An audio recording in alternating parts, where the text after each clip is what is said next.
ওয়েমার শিটের তথ্যের খোঁজে এস বসু রায় অ্যান্ড কোম্পানির দফতরে হানা দিল সিবিআই। তবে এবার আর শুধু সিবিআই এর আধিকারিকরাই নন, সিবিআই এর দলে তৃতীয় পক্ষ হিসেবে সঙ্গে ছিলেন একজন কম্পিউটার বিশেষজ্ঞ এবং একজন সাইবার বিশেষজ্ঞ। প্রসঙ্গত, গত শুক্রবারই টেট সংক্রান্ত মামলায় কলকাতা হাইকোর্ট সিবিআইকে একটি বিশেষ নির্দেশ দিয়েছিল। ওই নির্দেশে হাইকোর্ট জানায় 2014 সালে টেটের ওয়েমার শিটের তথ্য উদ্ধারে প্রয়োজনে কোনো তৃতীয় পক্ষের সাহায্য নিতে পারে কেন্দ্রীয় তদন্তকারী সংস্থাটি।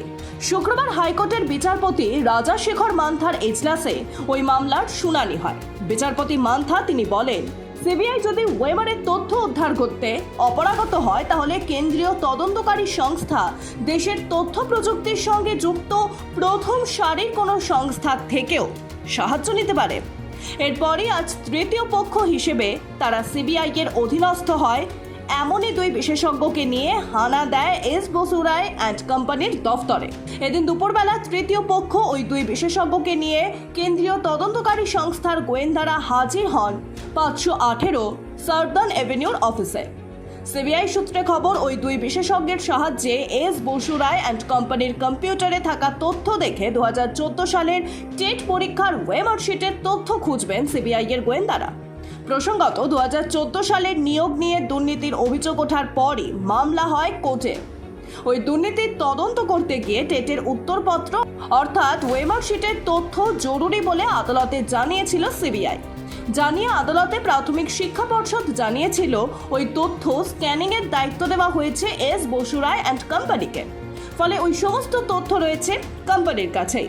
গত মঙ্গলবারই এই মামলার শুনানি চলাকালীন বিচারপতি রাজাশেখর মান্থা এই মামলায় সিবিআই এর কাছে অরিজিনাল সার্ভার অথবা হার্ড ডিস্কের তথ্য চেয়েছিল। বিচারপতি মান্থা নির্দেশ দিয়েছিলেন কেন্দ্রীয় তদন্তকারী সংস্থাকে শুক্রবারের মধ্যে ওয়েমার শিট স্ক্যান করে কোথায় রাখা হয়েছিল তা জেনে জানাতে, কিন্তু শুক্রবার সেই তথ্য জমা দিতে পারেনি কেন্দ্রীয় গোয়েন্দারা। সিবিআই সূত্রে খবর, নিয়োগ দুর্নীতি মামলায় ওয়েমার স্ক্যান করে যে সার্ভারে রাখা হয়েছিল 2017 সালে তা বদলে ফেলা হয়েছিল।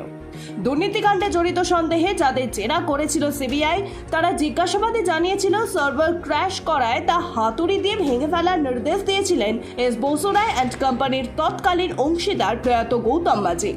এখন দেখার দুই বিশেষজ্ঞের সাহায্যে ওই কোম্পানির ঝুলি থেকে নতুন কোনো বেড়াল বার করতে পারেন কিনা কেন্দ্রীয় তদন্তকারী সংস্থার গোয়েন্দারা।